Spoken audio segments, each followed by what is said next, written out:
Malik Nabers has officially solidified himself as one of the best college wide receivers in the past 5 years. He finished the 2023 season with 1,546 receiving yards and 14 touchdowns through 12 games, and he's officially one of the finalists to win the Blitnikoff Award. But will his success really translate to the NFL? Is he the wide receiver 2 for the draft this year, or are players like Rome Odunze or Troy Franklin better than him? Today, we'll be diving into a scouting report for the LSU product to see just how high he could go in the draft this year.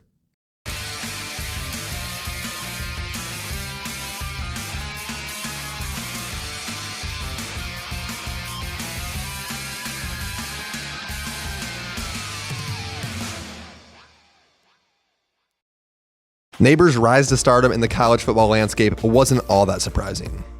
He committed to LSU as a 4-star recruit despite not playing his senior year of high school, and since then, he's found a ton of success for himself.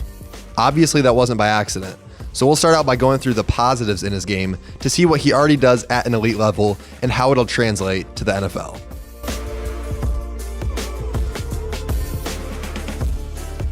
Without even diving into the tape, it's easy to see that he's already an elite player. He has over 2,500 total receiving yards over the past 2 seasons, and he led college football with 1,546 receiving yards this year alone. For reference, there was only one other player in college football that even had more than 1,400.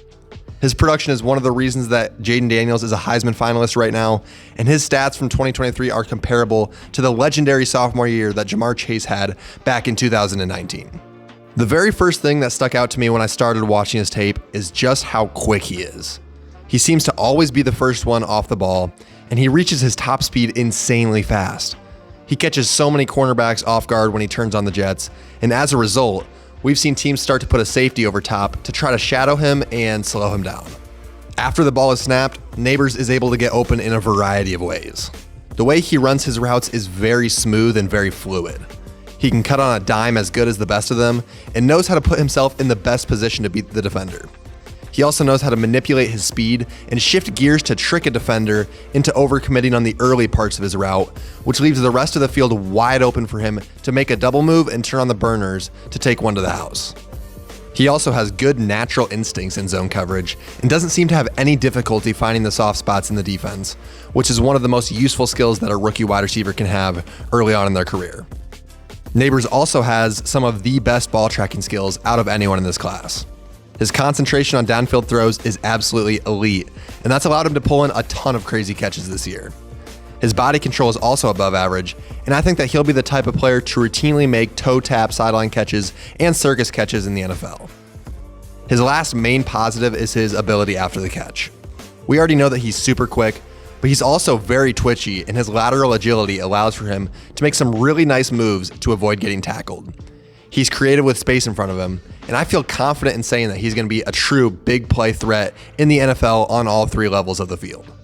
Now, everything I just said about him makes him sound like a phenomenal prospect, and he is, but what does he not do super well yet? Are there some real concerns that could stop a team from taking him above someone like Rome Odunze? Next, we'll hop into the negatives of his game to see if we can get an answer to those questions.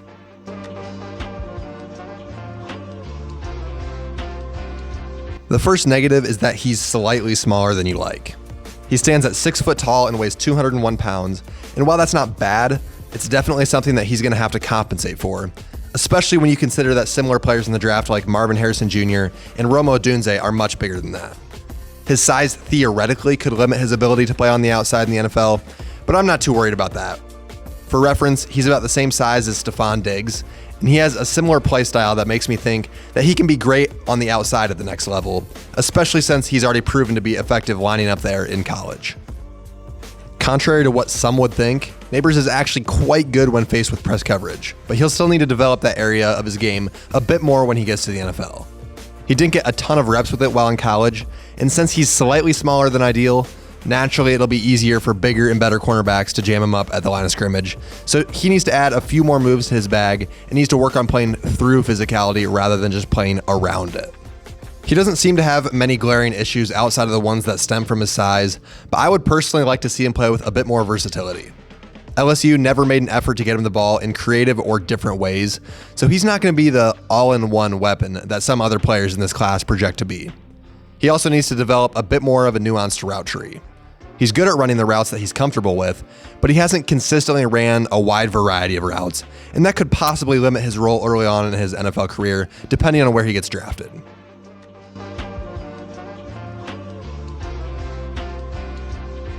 Malik Nabers is an absolute stud. I've loved this guy since the end of last year, and he's been able to go out and put up another phenomenal year to solidify himself as one of the best receivers in this class. He does so many things well before the catch, when the ball is in the air, and after the catch, and he's such a complete prospect that I feel confident in saying that he's going to be a star in the NFL. That doesn't mean that he's perfect, however, and I think that he'll probably be more effective in the slot early on in his career. We already know that he would be great at it thanks to his burst, agility, and ability to find the soft spots in coverage, and that would also help him to not line up against more physical cornerbacks and would help him to see press coverage less. It's not that either of those things are major weaknesses for him, but not facing those issues as much would help him to play to his strengths better, especially as a rookie. I'm giving him an early first-round grade for the draft this year. I think that he's going to end up being a top 10 pick, and I'd feel comfortable taking him closer to 5 or 6. I think that he's the wide receiver 2 in this class, behind Marvin Harrison Jr. and ahead of Rome Odunze, but we'll have to continue to evaluate as the pre-draft process gets underway in the coming months. Thanks for watching this video. If you like content like this and want to see more of it, be sure to like, subscribe, and check out the other videos on this channel. Thanks for tuning in, and until next time, goodbye.